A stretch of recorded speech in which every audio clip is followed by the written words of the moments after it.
గ్రామ పంచాయతీలో ఘనంగా జాతీయ వేడుకలు జరుపుకోవాలనే ఉద్దేశంతో గణతంత్ర దినోత్సవ వేడుకలను ఖర్చులను పెంచి పంచాయతీలకు అందించడం జరిగింది. ప్రభుత్వం అధికారంలోకి వచ్చిన వెంటనే ఒకే రోజు 13,326 గ్రామ సభలు నిర్వహించి ప్రపంచ రికార్డు సాధించామన్న ఈరోజు తీసుకున్న నిర్ణయాలను చిత్తశుద్ధితో అమలు చేసేందుకు పల్లె పండుగ పేరుతో కార్యక్రమం రూపొందించి 3 నెలల కాలంలో సంక్రాంతి పండుగ నాటికి రాష్ట్ర వ్యాప్తంగా ప్రతి గ్రామంలో రోడ్లు నిర్మించే చర్యలు తీసుకున్నాం అధ్యక్ష.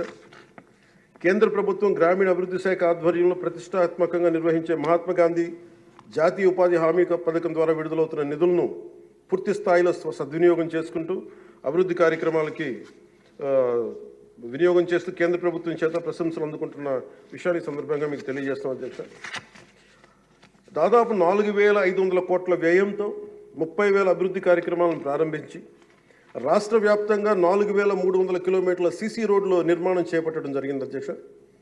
గత ప్రభుత్వం 5 ఏళ్ల హయాంలో 1,800 కిలోమీటర్ల సీసీ రోడ్లు నిర్మాణం చేస్తే కేవలం 6 నెలల కాలంలో గౌరవ ముఖ్యమంత్రి శ్రీ నారా చంద్రబాబు గారి నాయకత్వంలో కూటమి ప్రభుత్వం 4,300 కిలోమీటర్ల నిర్మాణం చేపట్టింది. ఇప్పటికీ 3,000 కిలోమీటర్లు పూర్తి కాగా ఇంకో 1,300 కిలోమీటర్ల రోడ్ల నిర్మాణం ముగింపు దశకి చేరుకునే అధ్యక్ష. ఇవే కాకుండా పాడి రైతుల ఆదాయాన్ని పెంచేలా పాడి పశువులకి రక్షణ కల్పించే ఉద్దేశంతో రాష్ట్ర వ్యాప్తంగా 22,500 గోకులాలని నిర్మాణం చేపట్టడం జరిగింది అధ్యక్ష. గత ప్రభుత్వం 5 ఏళ్ల కాలంలో కేవలం 268 మినీ గోకులాలు మాత్రమే నిర్మించింది అధ్యక్ష. వాళ్ళు 5 సంవత్సరాల కాలంలో వాళ్ళు నిర్మించింది 268 మినీ గోకులాలు అధ్యక్ష. ఎన్డీఏ ప్రభుత్వం నారా చంద్రబాబు గారి నాయకత్వం వచ్చింది 22,500 గోకులాలు మేము నిర్మాణం చేపట్టడం జరిగింది.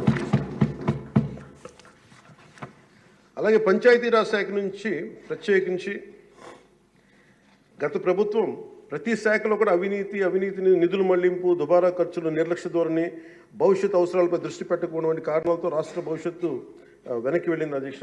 దాని మీద గవర్నర్ గారి ప్రసంగం గ్రామీణాభివృద్ధి ప్రాముఖ్యత గురించి చాలా బలంగా నొక్కి చెప్పారు. రాష్ట్ర అభివృద్ధి గ్రామాలే బలమైన పునాదికి ఈ ప్రభుత్వం నమ్మి ఆచరించి చూపిస్తుంది. గ్రామ సభల నిర్వహణ ఉపాధి హామీ పనులు గ్రామీణ మౌలిక వనరుల అభివృద్ధి తాగునీటి సరఫరా పారిశుద్ధ్య సౌకర్యాల ఒక ఉద్యమంగా పల్లి పండుగని ముందుకు తీసుకెళ్తున్నాం అధ్యక్ష.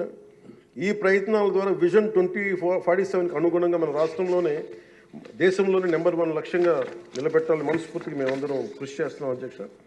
అదేవిధంగా రాష్ట్రంలో ప్రతి ఇంటికి స్వచ్ఛమైన తాగునీరు అందించేందుకు ప్రతి ఇంటికి పంప్ కనెక్షన్ నీటి కనెక్షన్ ఇవ్వాలనే ఉద్దేశంతో కేంద్ర జలశక్తి సహకారంతో ఆధ్వర్యంలో చేపట్టిన జల్ జీవన్ మిషన్ గత ప్రభుత్వం నిర్వీర్యం చేశారు. దాన్ని ఎక్కడ పైప్ లైన్లు వేస్తున్నాం ఎందుకు వేస్తున్నాం కూడా తెలియకుండా నీటి వనరులు లేని చోట పైప్ లైన్లు వేశారు. అలా నిధులను చాలా దుర్వినియోగం జరిగింది. ఇప్పుడు దాన్ని ముందుకు తీసుకెళ్తున్నాం అధ్యక్ష. అలాగే మేము వచ్చినప్పుడు ఎన్నికల సమయంలో కుల గణన మాత్రమే కాదు యువతలో నైపుణ్య గణన జరగాలని మేమందరం కోరుకున్నాం అధ్యక్ష గౌరవ ముఖ్యమంత్రి గారి ఆధ్వర్యంలో. దాని ప్రకారమే విద్యాశాఖ మంత్రి హెచ్ఆర్డి మినిస్టర్ శ్రీ గౌరవ మంత్రివర్యులు శ్రీ నారా లోకేష్ గారి ఆధ్వర్యంలో ఈ రోజున ఇక్కడ మనకి మంగళగిరిలో దాన్ని పైలట్ ప్రాజెక్టుగా ఈ స్కిల్ డెవలప్మెంట్కి సంబంధించిన సెన్సర్ జరుగుతూ ఉంది అధ్యక్ష. మనస్ఫూర్తిగా వారికి నా ధన్యవాదాలు కృతజ్ఞతలు తెలియజేస్తాను అధ్యక్ష.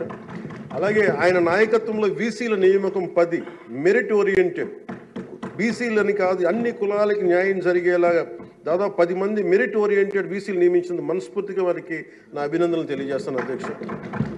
అదేవిధంగా సామాన్యులకి వైద్య ఖర్చులు భారం కాకూడదనే ఉద్దేశంతో ఎన్నికలు ఇచ్చిన హామీ ప్రకారం 25 లక్షలు 2.5 లక్షల నుంచి 25 లక్షల ఆరోగ్య బీమా అందించే లక్ష్యంతో ప్రణాళిక సిద్ధం చేస్తున్నందుకు మనస్ఫూర్తిగా ముఖ్యమంత్రి గారికి ధన్యవాదాలు తెలియజేస్తున్నాను.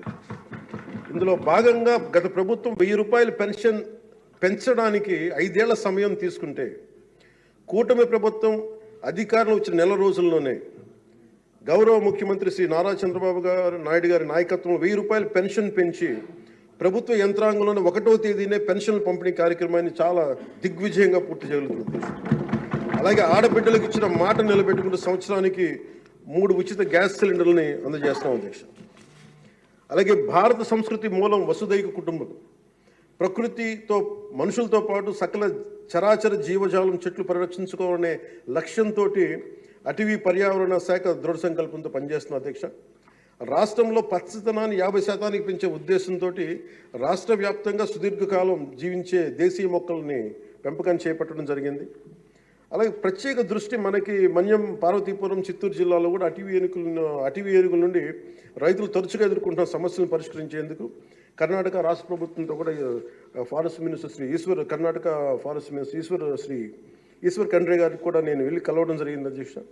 వారికి మనకు సంబంధించి ఇక్కడ టీమ్ చేయడానికి అక్కడ కుంకి ఏనుగుల్ని మనకి తీసుకొచ్చేందుకు మనం చర్యలు తీసుకుంటా ఉన్నాం అధ్యక్ష.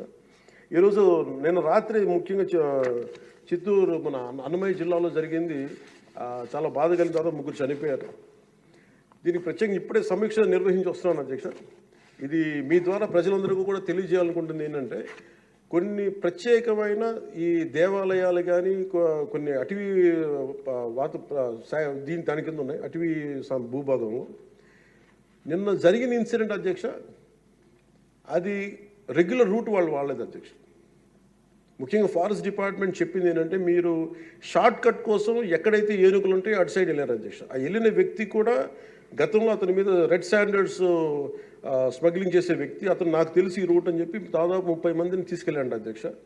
అందుకని చిన్న ఏనుగు ఉంటే ఒక గున్న ఏనుగు లాంటిది, దాన్ని అది చూసి దాన్ని పంపించేయడానికి అరిస్తే మిగతా పెద్ద ఏనుగు వచ్చి దాడి చేసిన అధ్యక్ష.